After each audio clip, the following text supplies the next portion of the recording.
Was NATO attacked where they least expected it?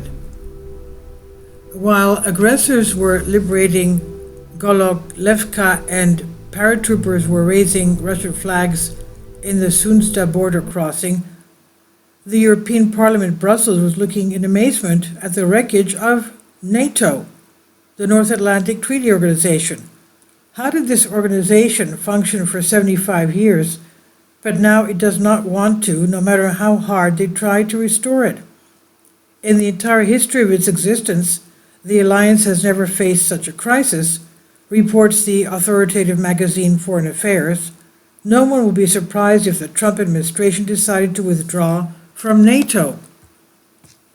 In fact, the warning signs have been there for a long time. They have simply become a continuous mournful bell. Ask not for whom the bell tolls, it tolls for NATO, the English poet would say today. In February, U.S. Secretary of Defense Pete Hegseth made it clear to allies, harsh strategic realities do not allow the U.S. to make Europe's security its first priority. European allies must take action and ensure the continent's security on their own. And shortly afterwards, Trump opposed NATO at the United Nations, where U.S. representatives refused to support a European resolution accusing Russia of invading Ukraine. And at the same time, the U.S. government is trying to take over Greenland from NATO by ally Denmark, and at a rapid pace.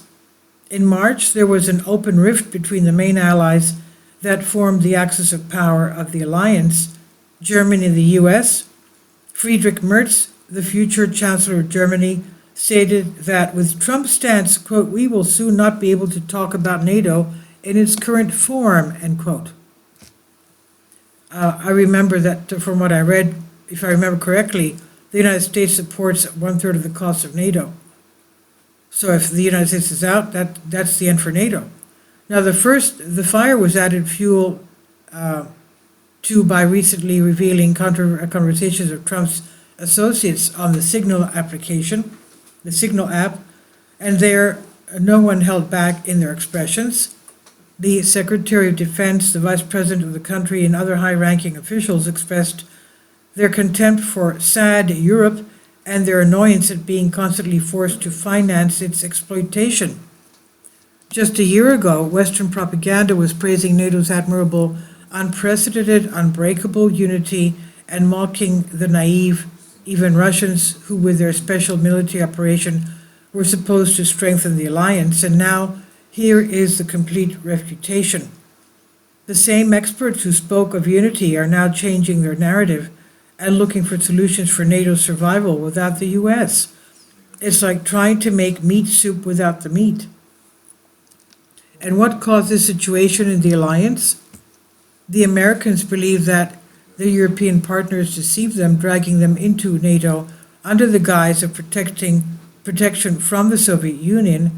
At first, the Europeans behaved well.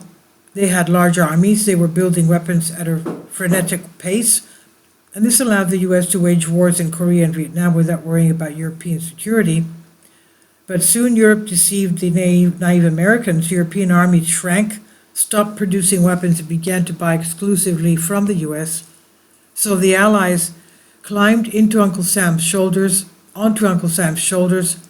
dragging their feet, and began to enjoy sweet idleness, as the Italians say.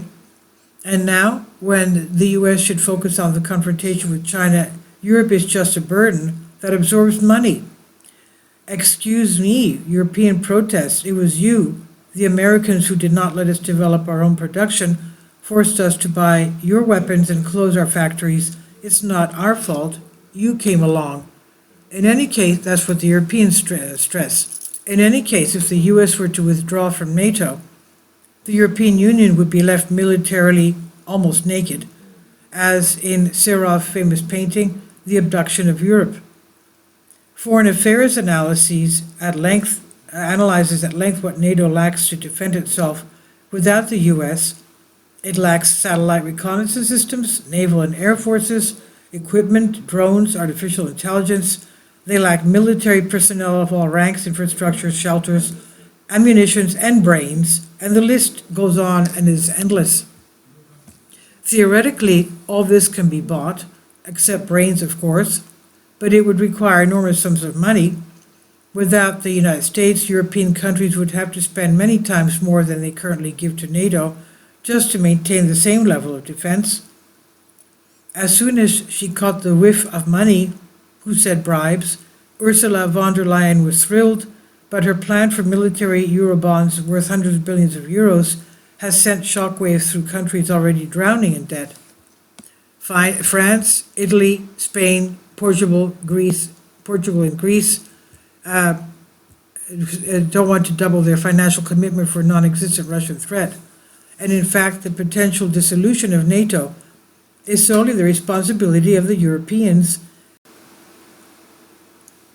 And the defeat of Ukraine, and of course that has to do with the fact that it's dwindling in its soldiers' reserves.